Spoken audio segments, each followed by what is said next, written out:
Hello, hello, and welcome. Welcome to the eighth episode of Dust James' weekly assault on U.S. Empire. Last week, I had an interview with Mr. Mark Shear, fellow YouTuber. Um, I think we agree a lot on the nature of imperialism,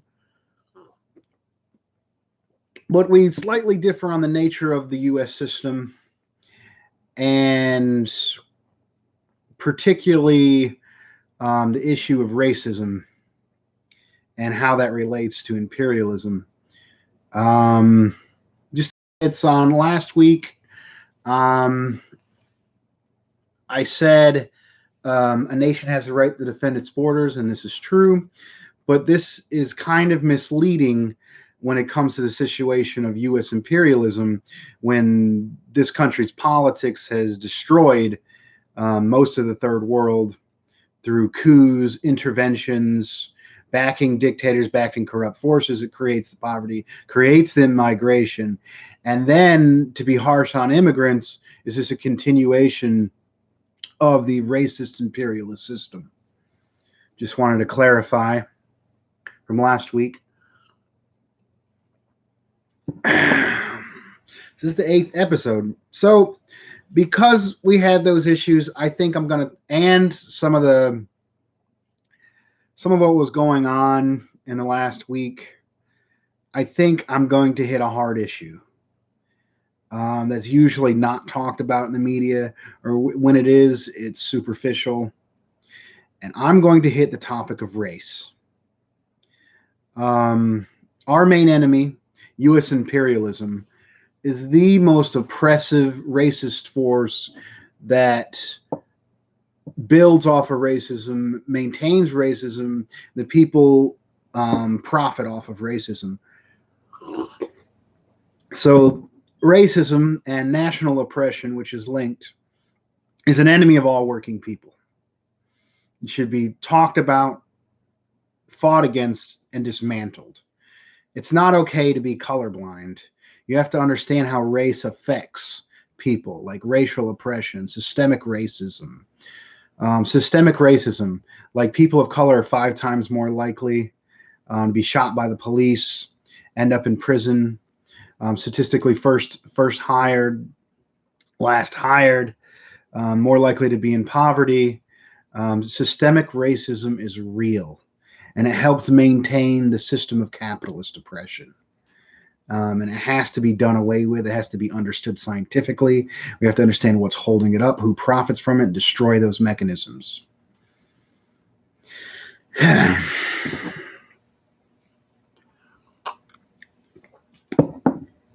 One of the buzzwords you hear is white privilege. And it's hard to explain that to a really poor white person, that they're somehow privileged. Like I said, I grew up in poverty. Dad made $10, $12 an hour. There was family of 8. For a time, we lived in a 2-bedroom trailer down a long dirt road in North Carolina. And when I got to college and people were trying to explain white privilege, a lot of the liberals were confusing white privilege with class. So one of the things they were saying, do you live in a safe community? Do you have to ride the bus? Like they were confusing racial oppression with class oppression, which is understandable. Middle class white people who don't really have to deal with class oppression like I did. So what is white privilege? It does exist. White privilege is essentially you're less likely to be shot by the cops. You're less likely to be discriminated against. You actually are more likely to rise up in the capitalist system because people that are more qualified are kept down.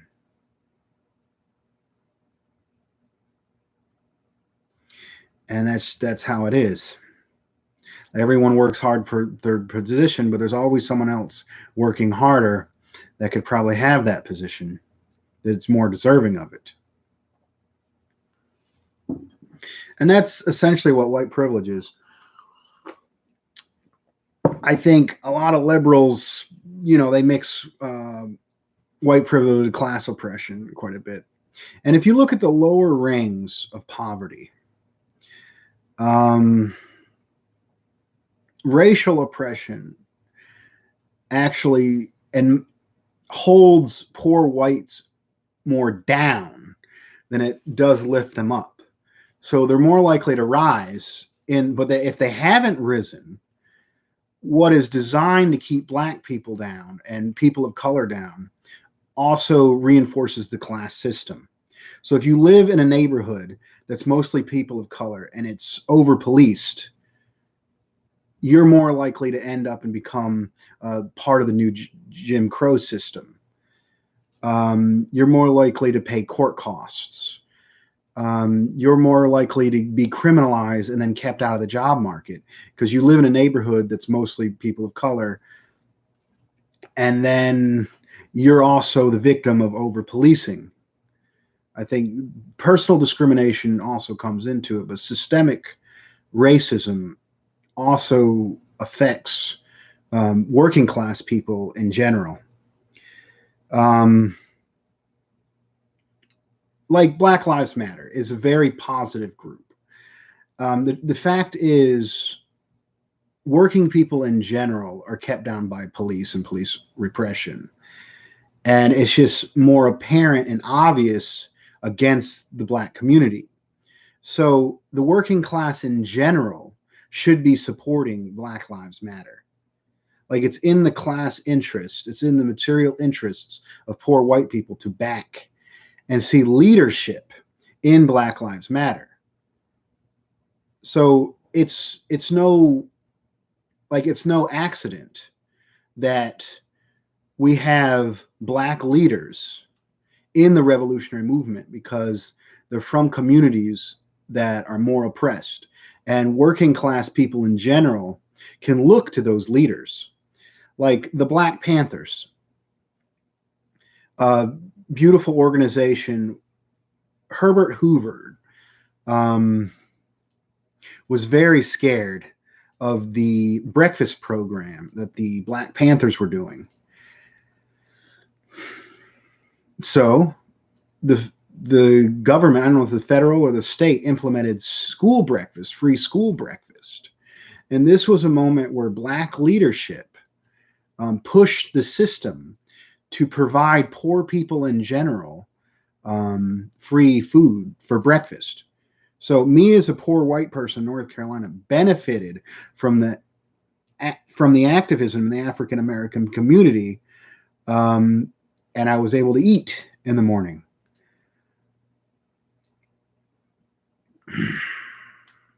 So I saw a meme on Facebook, and it went, "It's not black power that scares the establishment. It's not white power. It's workers' power." And my thing would be, black power is workers' power. They face not only class oppression but national oppression and systemic racism. So I think it's in the lower strata of white workers to support the movement for black liberation. I'm going to talk about reparations. I think I support reparations. I think it's kind of problematic. So black people have been discriminated against, somebody in their family. I bet every black person in America basically has been kept down. Their family's been kept down by racism, systemic racism, the legacies of slavery. So giving a race-based reparation to folks, I don't see that as wrong. I think that'd be positive. I think it'd create some problems, like a resentment. How are you going to tell a poor white person living right beside them, who's under the same class oppression, Your neighbor's going to get compensation because they were kept down, and you're not because of the color of your skin. I think that's where the problem comes in. But actually, if you were to get rid of that resentment, it would actually help the work. Any money that's taken from the system and given back to the people helps the economy, helps it. It would help the white neighbor who's resentful. Um, but I think there's a better solution than reparations, and that's socialism. What do I mean by that? Um, so I'm going to go into a story. When I first started in activism, I was doing counter recruitment. I went to Greensboro, and I did an internship partly with Quaker House and American Friends Service Committee. And I worked out of the American Friends Service Committee office in the Hive. And I immediately came into contact with a very positive force, Ed Whitfield. And there's a beautiful picture of him with bullets across his chest. And he's actually taking over the University of Cornell, which is right next to where my grandpa lived. My grandpa actually took my dad to that demonstration to watch. They had a picnic on a hill and watch. Like, they weren't a part of it, but my grandpa was like, he's a farmer and he's kind of tired of the system. He's like, and I guess he kind of felt like, it was kind of cool that people were doing something. So he took my dad to have a picnic on a hillside and watch the black students take over the university. But anyway, back to I met Ed Whitfield, and he gives me this story about class, and he goes like this. So there's this class where they try to show what racial oppression is. So they start playing Monopoly, and they let all the white students play first. They let them go around the board a few times. So there was a few winners and a few losers. And it really didn't. I mean, Monopoly has a bit of a strategy.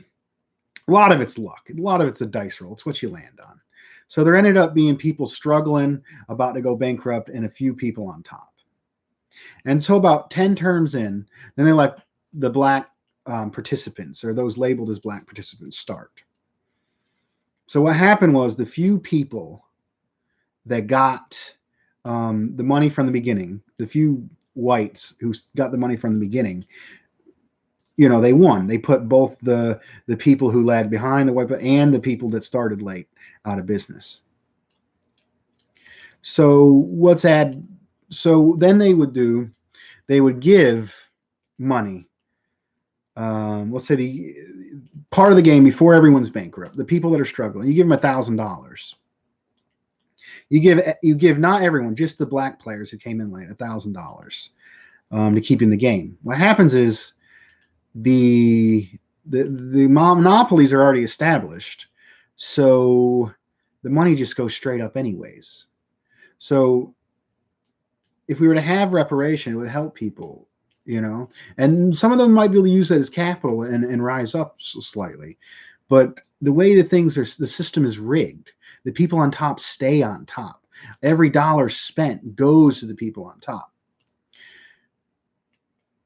So what would be better than reparations, which I'm not against, which I'm for, would be socialism. That is, change the game.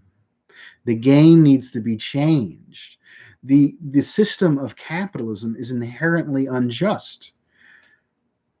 Basic Marxism. You work, the people who own the factory, people who own the means of production, get a percentage of your work. People sitting at home, CEOs, people get stocks. People get money for doing nothing. They own a share in the company. They get the money for doing nothing. We produce everything. They sit around and get a paycheck. And it's just set up like that. It's like a system. It's a hierarchy. And so the money always is going to go up. And there's always going to be poor people. And they use racism to justify that class oppression.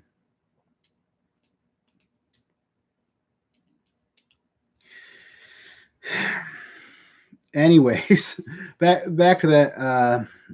So I was very glad I got into activism that young, and I got to meet Ed. I said some stupid stuff about pacifism Um, I regret to this day. I've learned a lot since that interaction.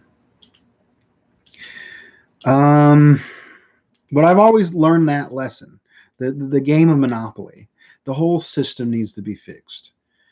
Um, Afro liberation through socialism, which in socialism is where you get rid of the exploitation of man by man. You get rid of the employer employee, and you run the economy in a way that benefits the workers and builds the means of production and gets us closer to a time period of abundance, um, where everyone can just pick what they want, do what they do as they feel as they need, and contribute back to society.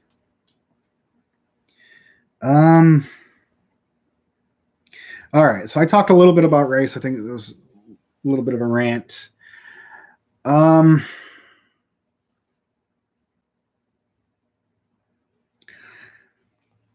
let's talk about what happened. This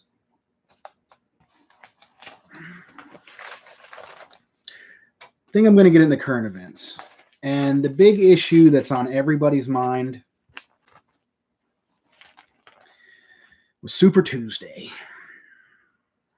So before Super Tuesday happened, I think Amy Klobuchar and Buttigieg dropped out, to the establishment was railing behind Biden.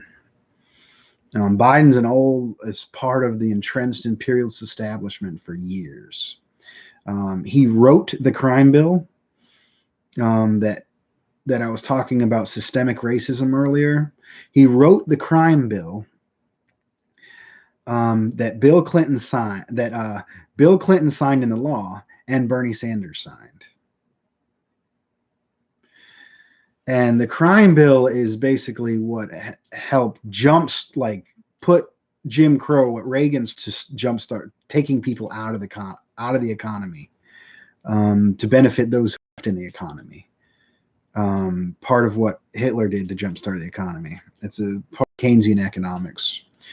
The prison industrial complex by entrenched imperialist forces. These entrenched imperialist forces maintain the system of imperialism, racism at home, and class oppression. Like I went over, I think Bernie Sanders is right to support universal health care.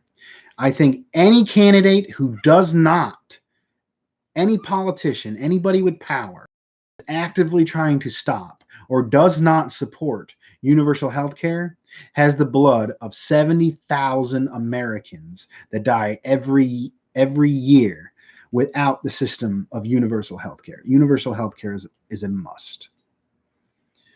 Bernie Sanders, he voted for imperialist war for decades. He voted for the crime bill. I mean, they're in the establishment. The people on that stage, everyone on that stage is an enemy of the American working class and oppressed masses within the United States.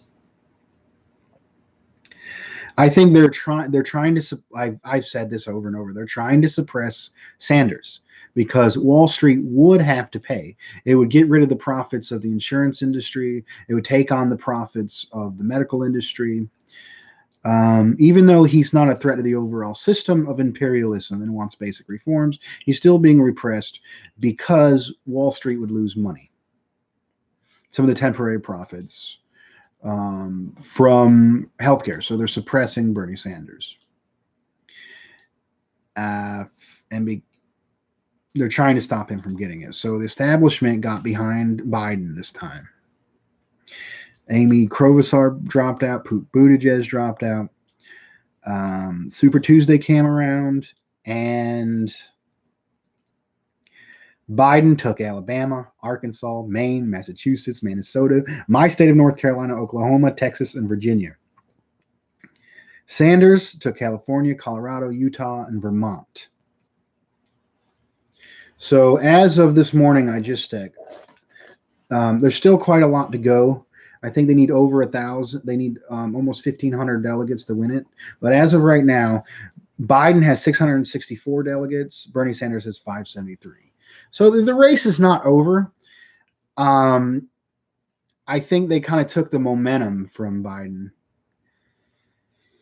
I mean, they gave Biden the momentum. They took the momentum from Bernie Sanders. And short of Biden's policies really being exposed, it's likely that Biden's going to receive the nomination, and it's likely that Sanders is going to endorse Biden. Biden is the Iraq war Democrat. Like, he said Bush should get a medal for invading Iraq. Like, Biden is a horrible and entrenched imperialist. Mark Shearer, who I had on last week, who I think he has understanding the racist nature of the system, but he is against the imperialism. He wants to go back to a more idealistic Republican American vision, but he understands that the system of imperialism is a distortion of his ideal. And my position is imperialism is the system that comes from capitalism. This is Marxism, Hegelian development. This is, as Lenin described, the final stage of capitalism. What I'm going back to, he said if Biden gets the nomination, he would actually back Trump. And I can understand that. If you don't see the racial component of Trump, obviously Trump is a racist. I disagree with Mark Shearer that Trump is a racist. He gets white supremacists activated, makes them feel like they're more part of the system, makes them more vocal. He's using white supremacy to get the nomination, to stay in power. He's enacting racist policies. Arguably, the Democrats are better at enacting those racist policies. But if you look at it from an anti-imperialist incentive, Trump is weak in comparison to Biden. Biden gets gets more of segments of the masses to support the system of imperialism. And Biden is more pro-war than Trump. Like, Trump comes off almost as anti-war, but he's not. And actually, Trump's vulnerability, as we saw with the assassination of Soleimani, could actually make him more dangerous. So who's more of the imperialist? It could go either way. But the person I interviewed last week who's against imperialism would actually vote Trump against Biden. And I actually can understand that. But I don't support either. So essentially, the choice between Biden, Sanders, and Trump are all representatives of U.S. imperialism. There is no moving forward. There's no changing the system. There's no rewriting the system. All of them are going to keep the system how it is. So after the victory in South Carolina of Biden, I saw some stuff in the Bernie Sanders camp that I didn't like. So after ignorant white people voted Trump into power, megalomaniac racist, Sanders people, after large portion of the African American community in South Carolina voted for Biden over Sanders, people in the Sanders campaign said some pretty racist stuff. And it was messed up. They called, I mean, it's true. I mean, it's hard to say. I think voters in general, actually the American populace in general, doesn't understand the nature of imperialism. The normal person is not like you and me. You're watching this political podcast. Like, you have studied, maybe you studied Marx, but you're interested in studying and understanding politics. The average voter, they vote what their community votes. Like, you're in a rural area, you vote you're a rural area and you're white, you vote Republican. In the African American community, you vote Democrat. You're in an urban area, you largely vote Democrat. And that's about how it goes. And they have these characters and these brands, like Republican, the mass electorate of Republicans see Trump as a return to, better days, make America great again. It's an appeal to white supremacy. They see him as a strong figure that's going to get stuff done. And then the Democrat community, you see the Republicans as racist, which they are, and openly in favor of the banks, which they are, but you kind of, in the strategy of the lesser evil, to say, you end up whitewashing and doing away with all the crimes of the Democrats, who are simply more capable executors of the imperialist racist system in general. And so the entire electorate, in my opinion, is ignorant. They vote against anybody who voted in the elections, whether they voted for Trump, Bernie Sanders, or Biden, is voting against their own interests. I mean, there's an argument to say for Sanders because he wants healthcare, but he's not changing the overall system. And if Bernie Sanders was to get elected, it would take a mass movement to get any of those accomplishments that he wants done, which doesn't exist. So the electorate at large is ignorant. So when Bernie Sanders, I think racism permeates throughout our society. Like, look at the gun control debate. The forces that want gun control are racist. The forces who don't want control they're also racist. Because, like I said, with my interview with Mark Scheer last week, Zimmerman, who I think he's a Cuban Gusano. Does that count as a person of color? Arguably, but it doesn't even matter. You can be a person of color and be racist against yourself. Actually, that's the default position in our society. Everyone in our society is racist against people of color, including people of color, because you're taught on television that black people are criminals and Mexicans are, as Trump said, rapists and murderers. Like, everyone in our society is taught that people of color are inferior, and this gets put into people, and it takes years of study and understanding for anyone to overcome racism. So racism permeates throughout our society.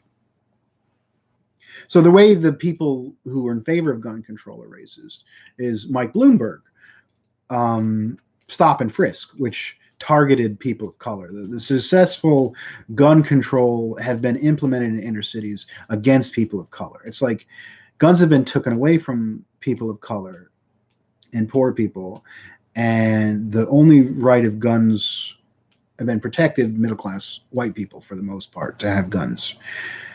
So both of them are racist. So when I see Bernie Sanders people, they're just activating a part of themselves that are unchecked, racism, and calling over them black ignorant voters,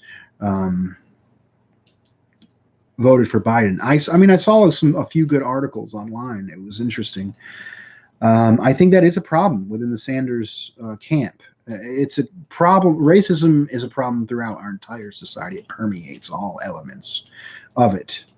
And when you get emotional and invest yourself in a candidate and aren't thinking clearly, and like the people around you are dying because of healthcare, and this is your one chance to get healthcare, and then your neighbor voted against your candidate, resentment comes out, and then racism can then easily come out of that resentment.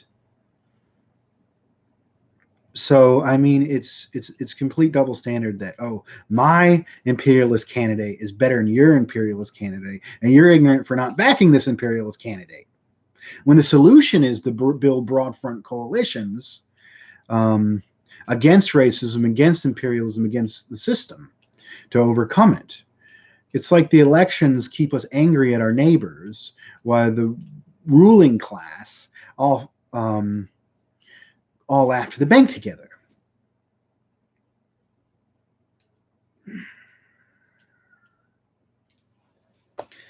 So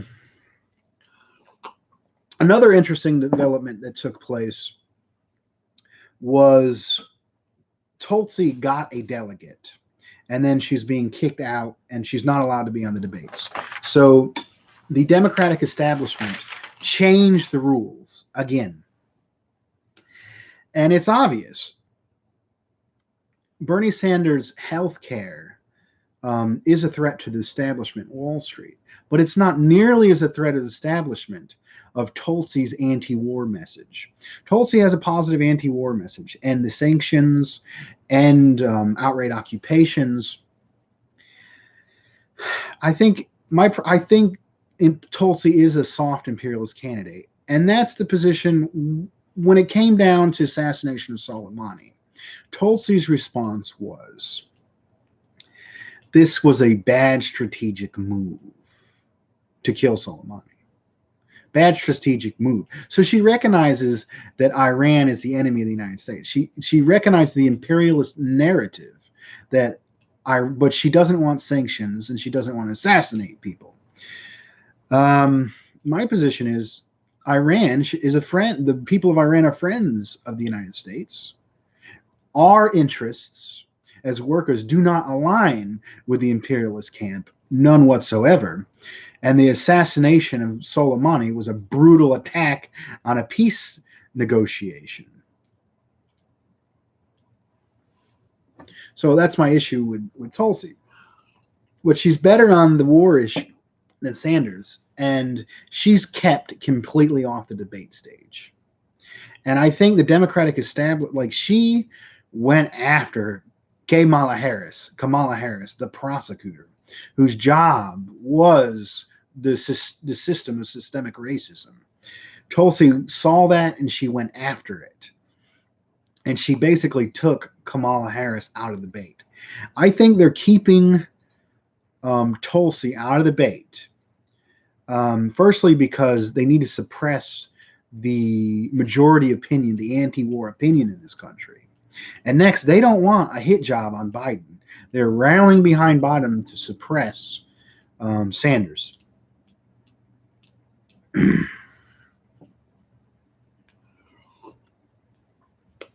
So anyone with an anti-war view is not even allowed on the stage. Well, she was at one point, but now it's coming down crunch time. They do not want her. They changed the rules to keep her out. So these wars we're fighting to spread democracy are so dangerous to the system of democracy that democracy has to be repressed here to continue these wars.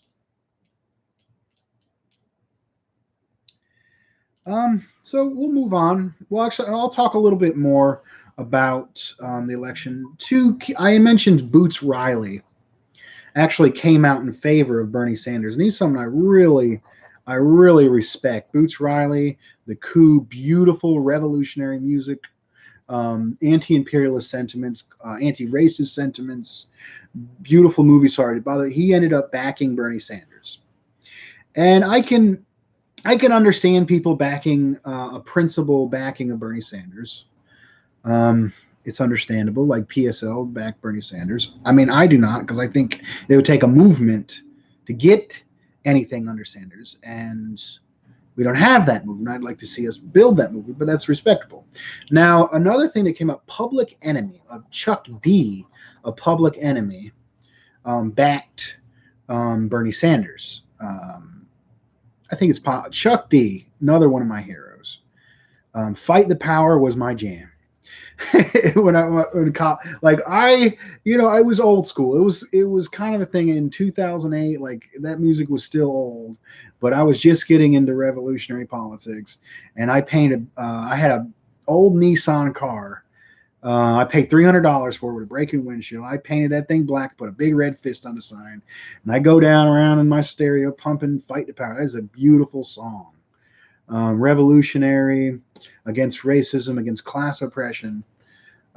Public Enemy took the sentiments in the black community against racism and the imperialist system and put them and represented them. Um, and they're also backing Bernie Sanders. And then there was a little bit of drama. Chuck D of Public Enemy, who I believe is conservative. I think he actually was against some of the mobilization against Trump. He said he wants Trump to do his job and he supports the president. I think he's coming at it from the right. But Chuck D's like, hell no, you can't use my name. You can't use Public Enemy name. I am Public Enemy. I'm part of Public Enemy. It's a little bit of drama, and I think even though he's coming in from the right, it's a little bit of a point that something so pure and revolutionary, and the genuine sentiments of the people being representative, to tie that legacy to a candidate with an imperialist record who doesn't represent holistic systemic change is problematic. But I mean, just want to talk about that for a little bit. There's a lot going on in Syria.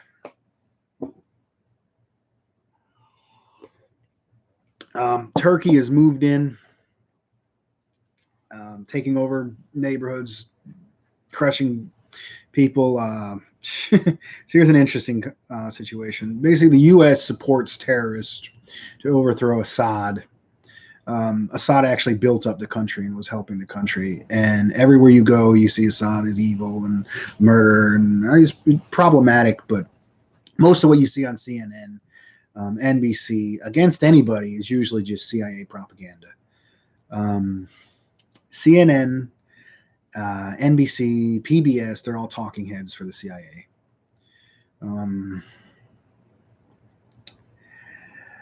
So basically, I think the NATO wasn't fully supporting Erdogan's attack on the people of Syria. So Erdogan said, okay, well, I'm not defending the borders anymore. So immigration, basically the system of imperialism, which oppresses and keeps the world poor, creates migrants. So he released, he let all the migrants flow in, and now they're stuck on the border with the Greek border with the European Union. It's a mess. And the solution is what the solution always is. U.S. needs to stop funding terrorists. The USA needs to take its troops completely out of the Middle East. And to do that, to stop the need to have those troops there, we need to destroy the power of the oil and banking class. These wars happen because it's profitable to the oil and banking class. They're simply destroying the competition. They destroyed Syria. They destroyed Iraq. They destroyed Libya. They're simply taking out competition. And the only way to stop these wars is destroy the power of the banks. We need a mass movement to nationalize the banking system, nationalize the oil system. If we don't do that, the banks will continually invest in military industrial complex, invest in oil, and the planet's on fire. So the only way we can hope to survive and end these wars is to destroy imperialism and kick out all the crutches of imperialism. Racism, the oil cartels, the banking cartels. Okay, so me and my wife, I've had my career about 7 years now as a truck driver. I've had my ups and downs in my career. I'm trying to get a house. I'm renting this lovely mobile home in North Carolina. Trying to get a house. And I read this in the paper in the Wall Street Journal today. Mortgage rates drop to lowest level ever. Now, this is probably good for me. Hopefully, I can get saved up a few more dollars and get in a home. I'm a little concerned about the economy crashes about every 10 years. It's a system. It's built into capitalism. It's like they let people buy up, and then the system crashes. The vulture capitalists come back in, they take everything out. And it's a system of overproduction. I'm going to go into what is overproduction. Overproduction is, so we live in a society and workers are both consumers and workers. The problem with the system is workers produce a product, they're paid a certain amount, and then the capitalists extract then the capitalists sell that product back to the workers, and then the capitalists take percentage off of it. The problem is that the pay of the workers will never equal what is produced because the capitalist needs to make a profit. Therefore, we can never buy back what we make. So then you have to invent systems of credit.